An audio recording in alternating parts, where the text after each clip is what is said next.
Hello again everybody. We're here back in the main railway room, and I'm going to give you an update today on how things have gone with my new highway overpass.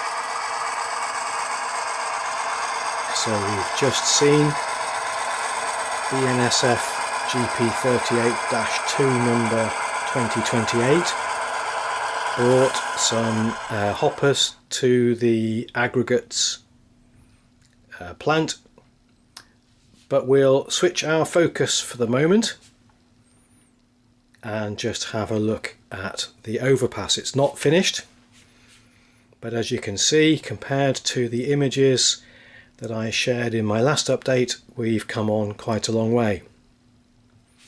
I'll talk you through some of the process, and from time to time I've got some footage of a couple of the stages of the building which I'll just sort of blend in. But you might remember in my last update I'd built the mock-up, the proof of concept, from foam board, and in the end I decided just to clad that foam board with all the materials that I needed to make the bridge proper. So essentially what we've got is some plasticard core, or sorry, foam board core, then clad with plasticard, which in various places is patterned and is otherwise cut to provide the structure of the concrete retaining walls.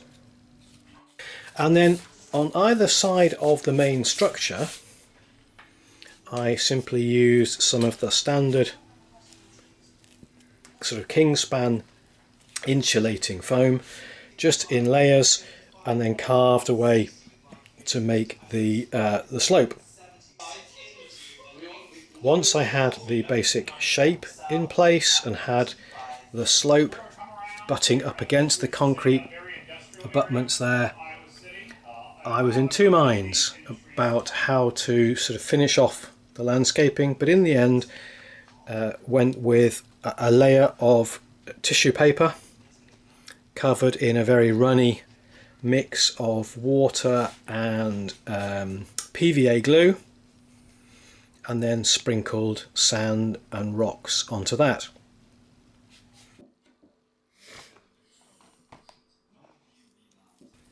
Here on the deck I've simply cut plasticard to shape and given that as well a first uneven coat of a standard grey.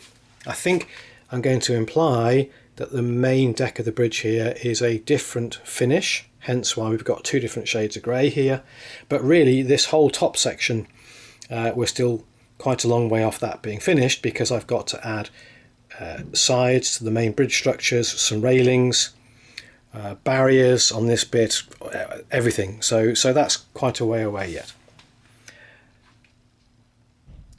So it's all come together fairly well. Next of course is to put grass and bushes and things here and blend the slope down into the main area here. You'll notice, perhaps if you've looked back or can remember from other videos, I did have this building temporarily at right angles here, but I'm just going to try it here backed up against the highway. Gives me an area where vehicles can be parked, but still plenty of access into these bays. So when I'm working on that building and finishing it, I'll make a final decision. But I think it's all working pretty well. The proof of the pudding still will be in all the final details. The weathering, adding all the grasses and so on, but it seems to me that it's fulfilling its main function. If I just set the camera down a minute, sorry, bumping around a little bit there. If you remember, the aim was for this to act as a bit of a view block so that the eye isn't drawn too much, at least, to this area which will never be scenic. This is the door out into my garage, and then this slightly confused area where we have the main line, then we have this track dropping down to staging, and that effectively doubles up as the line to Denver as things stand. So in a sense the bridge excuse me, the bridge is designed to confuse the viewer a little bit, to make it not immediately apparent where trains are coming from, where they're going to. Our eye stays fixed, hopefully, on the area in front. So that's it for the moment. I'd said to you last time, it's a busy time of the year for me, so I haven't made a huge amount of progress, I have to say, and each of these stages has taken rather longer than I'd perhaps thought it would, but I'm quite pleased with how far I've got so far. In a week's time I'm going away on holiday for a little while as well, so it's probably going to be now into July before I get this finished, but it's looking good. It's looking like it fits the bill. Just before I go, again, I can perhaps set the camera down again here, now looking back at the loco.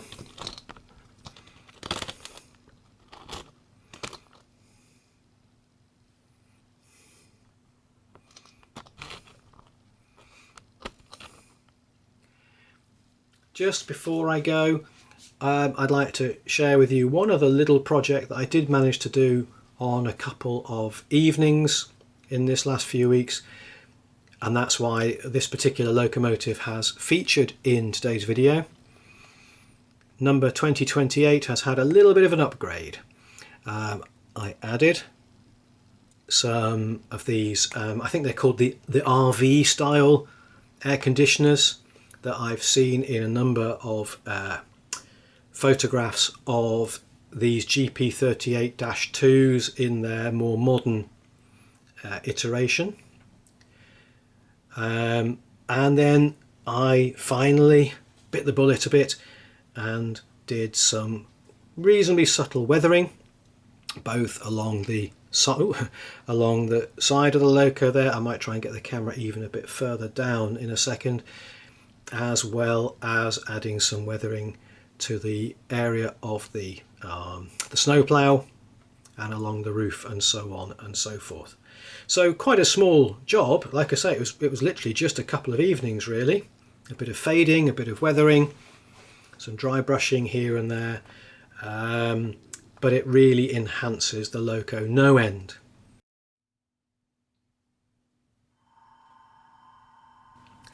So there we go, not very much new to share with you, but the progress I've made on the overpass I'm very pleased with, and I'm really very chuffed with how this loco has turned out. We'll just fire the engine up again, finish off switching out some cars here at Arcosa Lightweight, and then that'll be it for this particular update. Thanks as ever for watching. I hope you feel you can give it a thumbs up. If you're not yet a subscriber, maybe you'd like to subscribe for future updates. But as always, I think the most important thing is that you take care of yourselves and enjoy your model railway hobby as much as I do. Thanks very much, see you again soon, and bye bye.